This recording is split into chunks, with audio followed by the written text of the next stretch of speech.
Hello बच्चे, कैसे हो आप लोग? चलिए फिर से आ गए हम केमिस्ट्री का क्वेश्चन पेपर के डिस्कशन में जो जेईई मेन में पूछा गया है 28 जनवरी 2020। चलिए देखते हैं पहला क्वेश्चन क्या है। आपके स्क्रीन पे पहला क्वेश्चन आ गया। ये कह रहा है कार्बन डाइऑक्साइड जो रिलीज करेगा उसका रेट ऑफ रिएक्शन क्या होगा। ऑर्डर बताना है। Rate of reaction for releasing carbon dioxide with aqueous NaOH। तो एक्वस NaOH बाइकार्बोनेट बाइकार्बोनेट आप जानते हो वो H+ आयन लेगा, उस एसिड से लेगा जिसका एसिडिक नेचर ज़्यादा हो, H2 बदलेगा।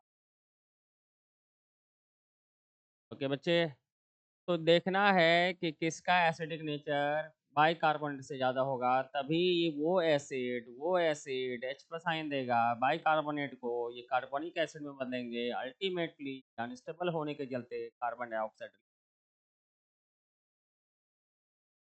अब जो ज़्यादा एसिडिक होगा उतना ही H+ आयन छोड़ेगा और उतना ही ज़्यादा H+ आयन बाइकार्बोनेट को मिलेगा और कार्बन डाइऑक्साइड रिलीज कर देगा। फिनॉल बाइकार्बोनेट को हाइड्रोजन आयन नहीं दे पाता है क्योंकि उससे ज़्यादा बाइकार्बोनेट ही ज़्यादा एसिड। लेकिन अगर ट्राई नाइट्रोफिनॉल लगा दें तो हाईली एसिडिक हो जाता है, इसका नाम है पिक्रिक एसिड। ट्राई नाइट्रोफिनॉल हैं सबसे ज़्यादा एसिडिक, यही हो जाएगा बच्चे। अब इन दोनों में कंपैरिजन कर लेते हैं। मिथाइल ग्रुप कार्बोक्सिलिक एसिड के पास आने से इसका एसिडिक नेचर बढ़ जाता है। ऑर्थो इफेक्ट बोलते हैं इसको, ऑर्थो इफेक्ट। बहुत अच्छा क्वेश्चन है बच्चे। तो सबसे ज़्यादा एसिडिक है, सबसे ज़्यादा H+ आयन देने वाला 1, उसके बाद 3, उसके बाद 2। ये वाला आंसर टेबल होगा। ऐसे भी कह सकते हैं कि जिसका pKa वैल्यू जितना कम होगा वो उतना ही ज़्यादा H+ आयन देगा कि वैल्यू। pKa वैल्यू सबसे कम इनका है, उसके बाद 3 पॉइंट, इसका 0.9 के आसपास है, ये 3.91 है, इसका 4 है। तो जो पीके वैल्यू नहीं भी याद है, पिक्रिक एसिड ज़्यादा एसिडिक है बेंजोइक एसिड से, और मिथाइल बेंजोइक एसिड और ज़्यादा एसिडिक होगा। ओके, तो सबसे ज़्यादा एसिडिक पिक्रिक एसिड है, वो ज़्यादा कार्बन डाइऑक्साइड रिलीज करेगा। चलिए आगे बढ़ जाते हैं। कार्बन डाइऑक्साइड रिलीज करने का टेक्निक और कई पूछे गए हैं।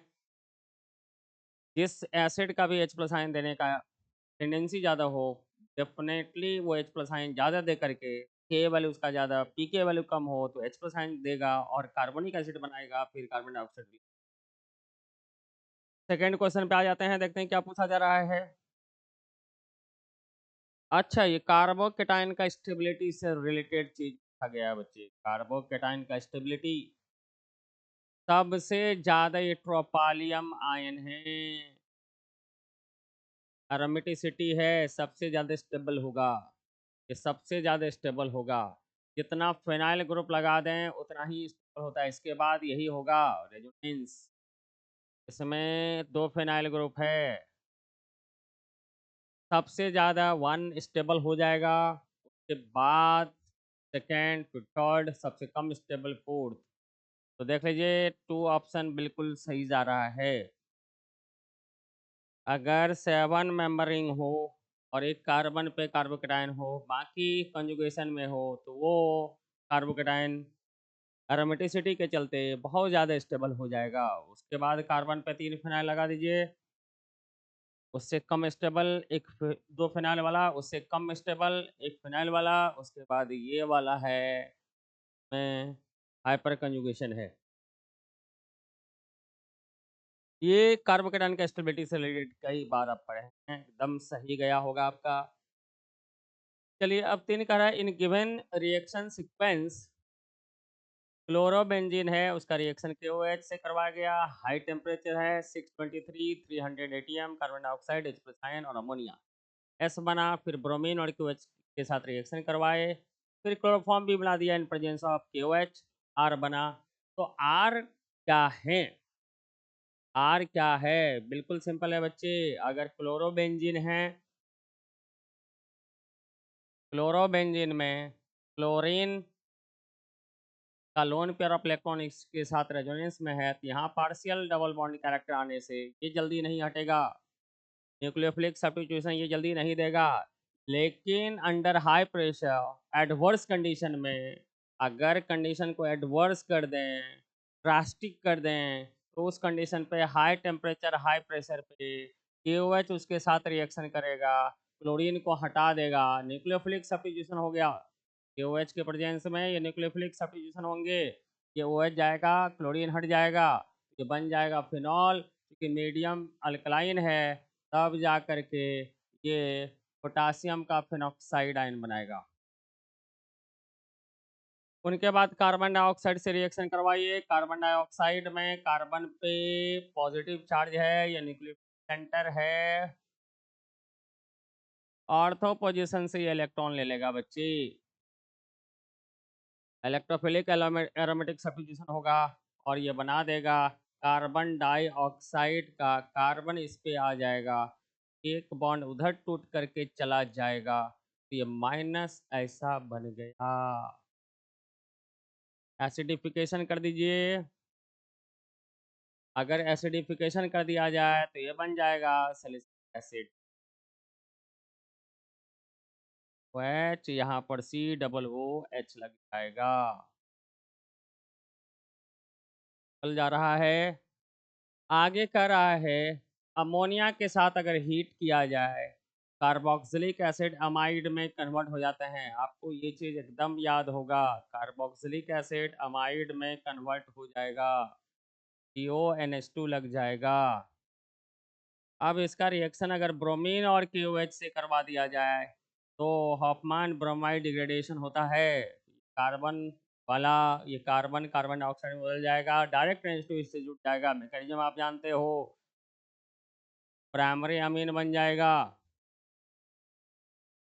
अब अगर प्राइमरी अमीन बने हैं, इसका रिएक्शन अगर क्लोरोफॉर्म और KOH से करवाया जाए तो ये कार्बाइल अमीन टेस्ट देगा, आइसोसाइनाइड टेस्ट, और फाइनली ये बन जाएंगे NC। तो आप ही बताओ, ये फाइनली R बन गया। R का मतलब ये होगा, फोर्थ वाला ऑप्शन इसमें बिल्कुल सही होगा। तो क्या क्या इसमें हम लोग पढ़ लिए बच्चे? अगर क्लोरोबेंजीन है, KOH से कंबाइन करवाया जाए तो जनरल कंडीशन पे, नॉर्मल कंडीशन पे रिएक्शन नहीं होगा। लेकिन अगर हाई टेम्परेचर है, 623 है, प्रेशर हाई है, प्रेशर का वैल्यू 300 ATM है, तो ये क्लोरीन वहाँ से हटेगा, न्यूक्लियोफिलिक सब्स्टिट्यूशन बेंजीन के अंदर भी हो जाएगा। फिर फिनॉल बनेगा, KOH है, फिनॉक्साइड आयन बनाएगा, फिनॉक्साइड आयन कार्बन डाइऑक्साइड से कंबाइन करके इलेक्ट्रोफिलिक एरोमेटिक सब्स्टिट्यूशन देगा।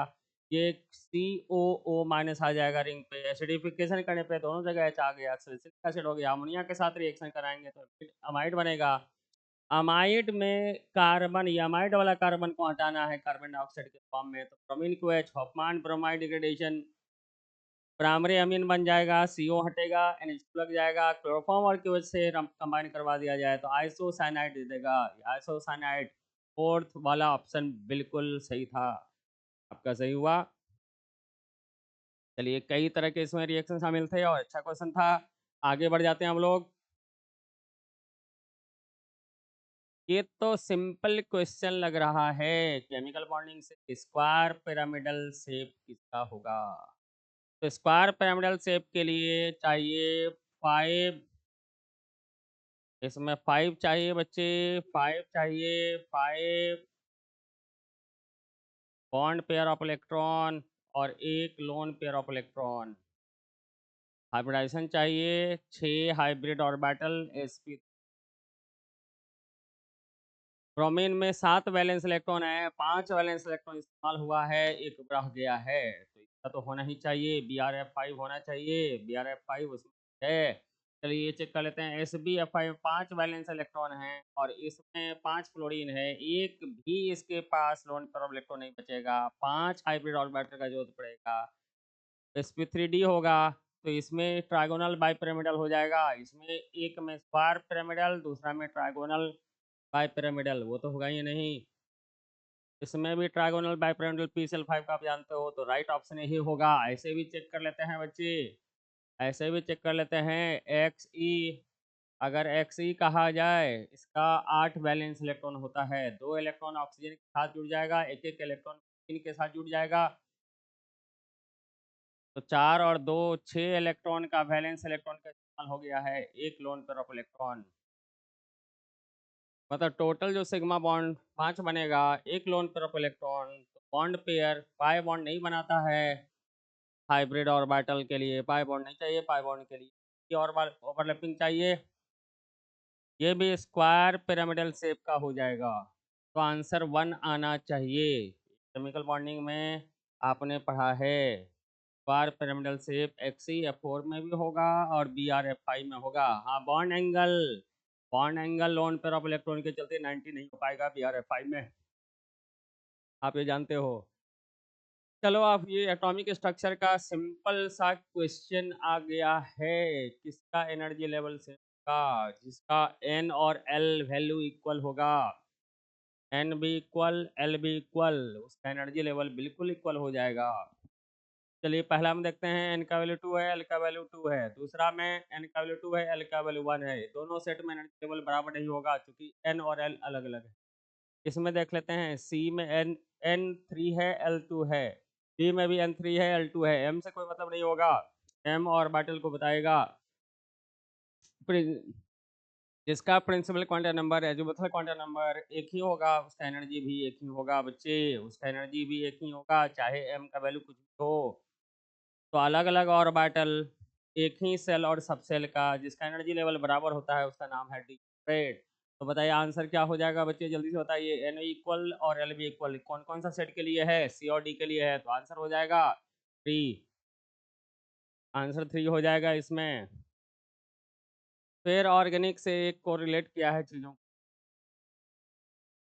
ये प्रोपाइल ब्रोमाइड है, इसका रिएक्शन AgCN और AgNO2 से करवा रहा है। जल्दी से AgCN का नेचर का रिवीजन कर लें। AgCN इस तरह से है, नाइट्रोजन पे लोन पेयर ऑफ इलेक्ट्रॉन है, नाइट्रोजन ही अपना इलेक्ट्रॉन देगा न्यूक्लियोफिलिक सब्स्टिट्यूशन के लिए, ब्रोमीन को हटाएगा, तो कार्बन से ब्रोमीन हटेगा, उसके जगह पे नाइट्रोजन NC आ जाएगा, है कि नहीं बच्चे।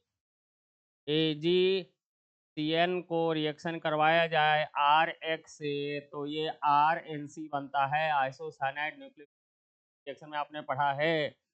लेकिन अगर KCN रहता तो KCN में कार्बन पर माइनस चार्ज है, कार्बन ही इलेक्ट्रॉन देता अल्काइल ग्रुप को और ये बन जाता साइनाइड। तो AgCN में अगर AgNO2 हो तो हमेशा याद रखना है Ag वाला में लगे तो नाइट्रोजन ही इलेक्ट्रॉन डोनर होगा। यहाँ पर अल्काइल हैलाइड से कंबाइन करवाया जाए, अल्काइल हैलाइड से कंबाइन करवाया जाए तो बनाएगा RnO2, नाइट्रोजन ही इलेक्ट्रॉन देगा, हेलोजन को हटाएगा। अगर KNO2 रहे, याद रखिएगा कई बार पूछा जाता है KNO2 में K प्लस NO2 माइनस, इसका स्ट्रक्चर लिख लेंगे तो इस तरह से होगा, ऑक्सीजन इलेक्ट्रॉन देगा जिसमें नेगेटिव चार्ज है, तो बन जाएगा अगर RX का रिएक्शन करवाया जाए KNO2 से तो RONO2 बनेगा। सिल्वर के साथ रहे इन दोनों तो नाइट्रोजन ही देता है। चलिए हम लोग अब गेस कर लेते हैं, इसमें YNC बनेगा, YNC बनेगा और इसमें बनेगा, X में NO2 बना देंगे तो NO2 और NC, तो आंसर है 3 number is the right answer, 3 number is the right answer. आगे 9th नंबर का क्वेश्चन आ जाए, बहुत ही सिंपल है। हाइड्रोजन पेरोक्साइड में -1 है तो ये इसका -2 जाता है, चार्ज घट भी जा रहा है और बढ़ भी जा रहा है। एक ही एलिमेंट का अगर ऑक्सीडेशन और रिडक्शन हो, रिएक्शन डिसप्रोपोर्शनेशन रिएक्शन एग्जाम्पल, तो ए का क्यू होगा, ये डिकम्पोजिशन है, ये कंबसन है, ये डिस्प्लेसमेंट है, तो ए का क्यू, बी का आर, सी का कंबसन। एकदम इसको नो नीड टू डिस्कशन, बहुत सिंपल सिंपल ये क्वेश्चन, बहुत सिंपल सा क्वेश्चन पूछा गया है। बी का आ जाएगा डिस्प्लेसमेंट, तो ए का चलिए हम लोग क्यू और बी का आ जाएगा डिकम्पोजिशन आर, तो ये वाला ऑप्शन सही है, सी का पी डी का S. Third is the right answer. Third इसमें राइट आंसर होगा। फिर चलिए, ये सिंपल सा एटॉमिक रेडियस दिया हुआ है। हम लोग ये जानते हैं कि अगर कहा जाए boron, aluminium, magnesium, fluorine, aluminium, boron, तो नीचे आने पे, पीरियोडिक टेबल में नीचे आने पे एटॉमिक साइज बढ़ता है। अल्मोनियम का साइज बड़ा होना चाहिए, अल्मोनियम का साइज बड़ा होना चाहिए, क्योंकि बोरॉन के नीचे अल्मोनियम, पीरियोडिक टेबल में अल्मोनियम बड़ा साइज का होगा बोरॉन से, तो ये वाला बिल्कुल। चलिए इसका आंसर कर ले 9 नंबर। तो 9 नंबर में कह रहा है प्रोडक्ट दिया हुआ है और कह रहा है कि ये क्या होगा, तो डिहाइड्रेट करवा दीजिए यहीं पे, एक एक करके चेक कर लीजिए। अगर पहले में आंसर मिल जाता है तो इस तरह बनेगा, तो यहाँ से इस तरह से बन जाएंगे बच्चे, डबल बॉन्ड बनेगा। फिर ओजोनलाइसिस होगा, तो ओजोनलाइसिस यहाँ आकर के होगा, ये भी होगा, है या नहीं। अब चलिए, अगर NaOH से कह दें तो ये रिएक्शन देगा, NaOH से फ्रेडल क्राफ्ट रिएक्शन देगा बच्चे, और ये आ करके जाएगा, है या नहीं। सो बताइए, 5 नंबर रिंग बन जाएगा। 5 नंबर रिंग है, ये है, और फिर डिहाइड्रेट होगा तो ये बन जाएगा अल्कीन। इसका मतलब इसका ऑप्शन 1 होना चाहिए, अल्डोल कंडेंसेशन। तो यहीं पे कह देंगे, ऑप्शन से बताइएगा एग्जाम में। ऑप्शन से पहले डिहाइड्रेशन करवाया, उसके बाद अल्कीन बना लिया, फिर ओजोलाइसिस करवाया, में कीटो ग्रुप आ जाएगा डबल बॉन्ड की जगह पे, फिर अल्डोल कंडेंसेशन होंगे, तो ये वाला ऑप्शन इसमें मिल जाएगा। अब 10 नंबर क्वेश्चन कर रहा है, 10 नंबर क्वेश्चन कर रहा है कि स्टेटमेंट 1 और 2 ये दोनों पूछे हैं। कह रहा पहला में अल्कलाइन हाइड्रोलाइसिस ज़्यादा होगा, तो पहले क्लोरीन को हटा दीजिए बच्चे। क्लोरीन को हटाएंगे, पॉजिटिव चार्ज होगा, बगल में नाइट्रोजन पे लोन पेयर ऑफ इलेक्ट्रॉन है, लोन पेयर इलेक्ट्रॉन देने से जल्दी जल्दी हटेगा। नेयर वाला ग्रुप पार्टिसिपेशन करेगा, NPG होगा, तो डेफिनेटली 1 वाला फास्टर होगा, 1 वाला फास्टर होगा सेकंड से। पहला है 2 शोज फास्टर अल्कलाइन हाइड्रोलाइसिस, बिल्कुल गलत कह रहा है, फर्स्ट वाला फास्टर होगा। उसके बाद 1 शोज सब्स्टिट्यूशन वाया नेबरिंग, तो 1 सब्स्टिट्यूशन होगा via NPP, neighbouring group participation, दूसरा वाला सही है, पहला वाला गलत है। First is incorrect and second is correct. ये ऑप्शन आ जाएगा, नाइट्रोजन पे लोन पेयर ऑफ इलेक्ट्रॉन है, उससे क्लोरीन हटने का दर फास्ट हो जाएगा, क्योंकि नाइट्रोजन के पास लोन पेयर ऑफ इलेक्ट्रॉन है, वो जल्दी जल्दी इलेक्ट्रॉन दे करके क्लोरीन को हटा देगा।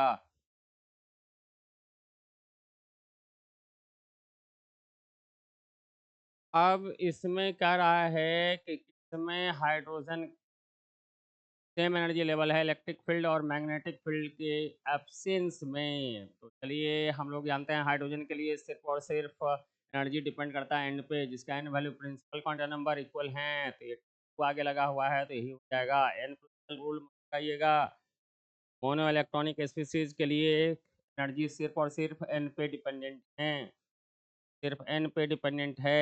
N value principal quantum number, S P D से कोई मतलब नहीं है, एन का वैल्यू इक्वल तो एनर्जी लेवल भी इक्वल हो जाएगा in absence of electric field and magnetic field. और पीछे आ जाते हैं बच्चे,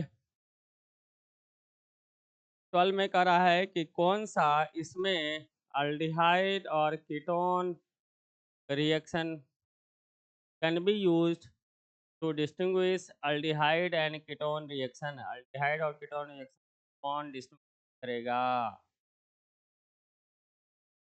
पहला है अल्डिहाइड, तो अल्डिहाइड को ऐसा लिख दीजिए, इसे आप गेस कर सकते हो, ये अल्डिहाइड है, एसिटाल्डिहाइड है,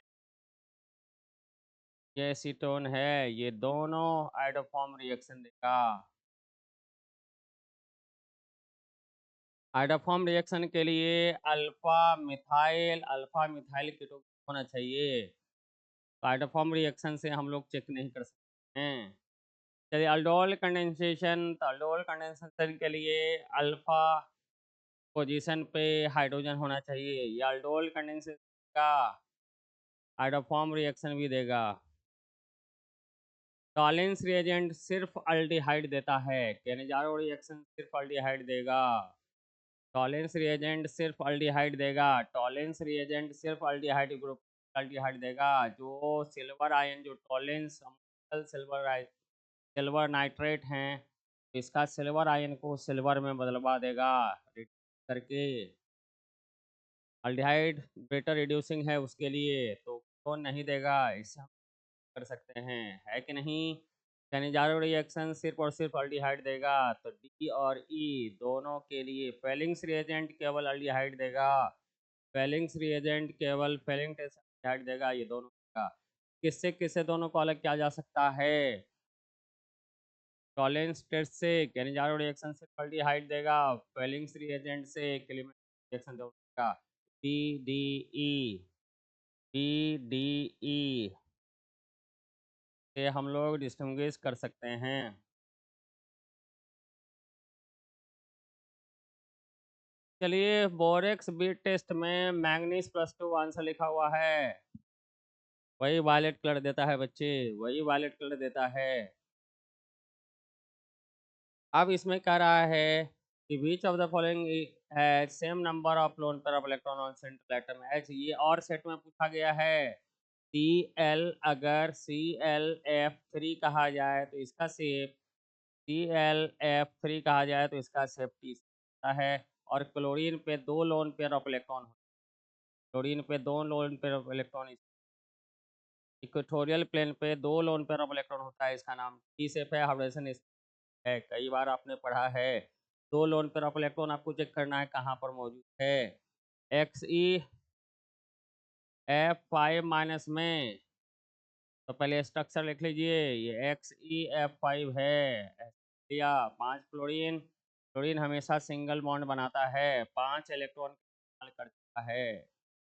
ज़ेनॉन के पास 8 वैलेंस इलेक्ट्रॉन हैं और 1 इलेक्ट्रॉन एक्स्ट्रा है, तो इसका मतलब 5 4 9, तो इसके पास 2 लोन पेयर ऑफ इलेक्ट्रॉन हो जाएगा, जो उसमें है। XeF2 में 3 लोन पेयर ऑफ इलेक्ट्रॉन हैं। इसमें बताइए बच्चे, PrF5 में 1 लोन पेयर ऑफ इलेक्ट्रॉन है। I3- में, तो I3- में हर आयोडीन पे 3 लोन पेयर ऑफ इलेक्ट्रॉन आ जाएगा, शेप लिनियर हो जाएगा, है या नहीं। तो आंसर हो जाएगा 1। केमिकल बॉन्डिंग से पूछा गया है ये। चलिए, titration of oxalic acid, dosing, KMnO4, warming of acid solution is required where as in case of ferrous ammonium sulphate, तो ऑक्जेलिक एसिड H2C2O4, KMnO4 से रिएक्शन करवाएंगे तो ये कार्बन डाइऑक्साइड देगा। KMnO4 ऑक्सीडाइजिंग एजेंट है, इसको ऑक्सीडाइज करके carbon पे चार्ज प्लस जाएगा और खुद एसिडिक मीडियम में Mn+ का Mn+2 ऑटो कैटलिस्ट भी है। अब ये कह रहा है कि अगर इसमें फेरस अमोनियम सल्फेट मिला दे तो ये रिएक्शन रूम टेम्परेचर पे हो जाएगा। Fe+2 KMnO4 Fe+2 को Fe+3 में होता है, तो पहला वाला भी ऑप्शन है, दूसरा वाला भी ऑप्शन है। ऑक्सीडाइजिंग एजेंट है KMnO4। अब 21 नंबर का रहा है, HF का एंथैल्पी ऑफ फॉर्मेशन दे रखे हैं, ऑक्सीजन का भी एंथैल्पी ऑफ फॉर्मेशन दे रखे हैं, H2O का भी enthalpy of formation gaseous phase में दे रखा है, तो H2O का ऐसे स्ट्रक्चर लिख लिया जाए। गैसियस फेज में केवल बॉन्ड हैं, 2 बॉन्ड हैं, ये बना O में और 2H में, अगर बॉन्ड को तोड़ा जाए।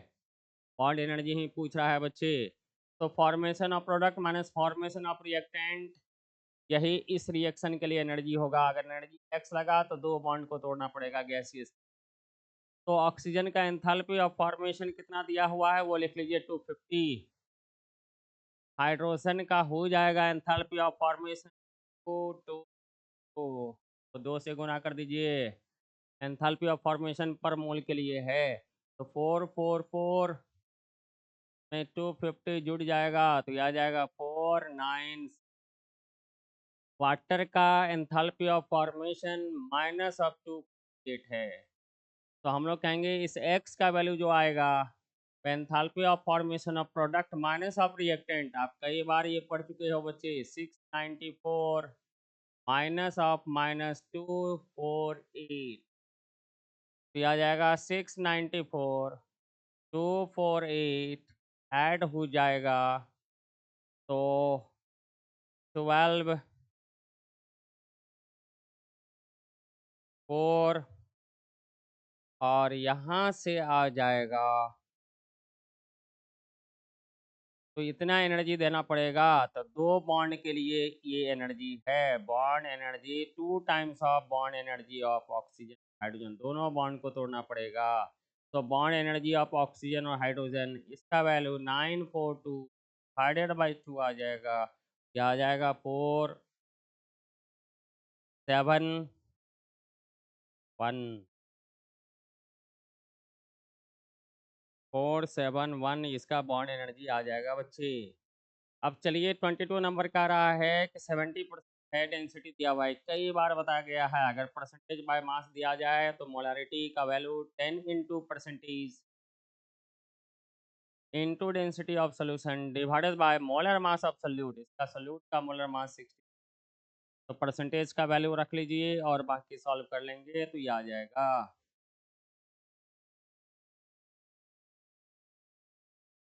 15 पॉइंट समथिंग आ जाएगा इसका आंसर। ओके बच्चे,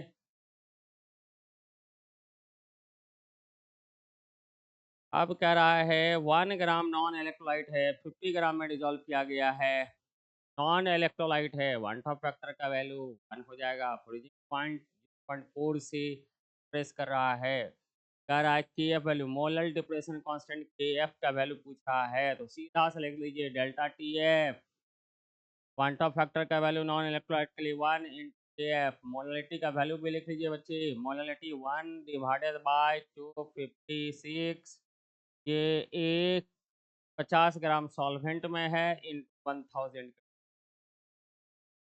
अब डेल्टा टी एफ का वैल्यू दिया हुआ है 0.4, इससे हम लोग के एफ का वैल्यू ले आएंगे, के एफ का वैल्यू आ जाएगा 0.4 इंटू 256 डिवाइडेड बाय 1000, तो सिंप्लीफाई करके हम लोग के एफ का वैल्यू ला सकते हैं। आगे आ जाते हैं, डेल्टा टी एफ बराबर आई इंटू के एफ, नॉन इलेक्ट्रोलाइट के लिए आई का वैल्यू 1 होता है, के एफ का वैल्यू लाना है, मोलरिटी को बदल दिया गिवन इन्फॉर्मेशन को, तो ये डेल्टा टी एफ बराबर आई के एफ इंटू मोलरिटी से के एफ का वैल्यू आ जाएगा, क्योंकि delta T F differentiating point दिया हुआ है बच्चे। अब 24 नंबर का रहा है, परसेंटेज कार्बन का, हाइड्रोजन का, क्लोरीन का दिया हुआ है, एम्पिरिकल का रहा है, तो परसेंटेज दिया हुआ है कार्बन का, हाइड्रोजन का, क्लोरीन, तो परसेंटेज को 100 ग्राम के हिसाब से चलें तो 100 ग्राम में 15.4 ग्राम होगा, इसको 12 से डिवाइड कर दीजिए, 1.2 को 1 से डिवाइड कर दें, 84.4 को डिवाइड कर दीजिए 35.5, तो ये आ जाएगा लगभग 1.2, ये भी 1.2 है, ये आ जाएगा 2 पॉइंट समथिंग, 2.4 के आसपास हो जाएगा। अब जो लोवेस्ट वैल्यू है उससे सबको डिवाइड कर दीजिए, तो CHCl2, ये एम्पिरिकल फार्मूला आया, कार्बन का 12, हाइड्रोजन का 1, क्लोरीन का 35.5 इंटू 1 71, 72 प्लस 12 84, तो 84 इसका आंसर हो जाएगा, एम्पिरिकल मास, एम्पिरिकल मास 84 आ जाएगा। बिल्कुल सिंपल सा पूछा गया है, इतने सारे कुछ मेमोरी बेस था वो आ गया आपके पास। Thank you very much. इसी तरह से आप रिवीजन करिए और आगे बढ़िए, बहुत आगे बढ़िए, अप्रैल सेशन जाने वाला है, थोड़ा सा उसके लिए भी सीरियस जाएंगे। ओके, साथ में साथ एडवांस का भी आपको तैयारी करनी।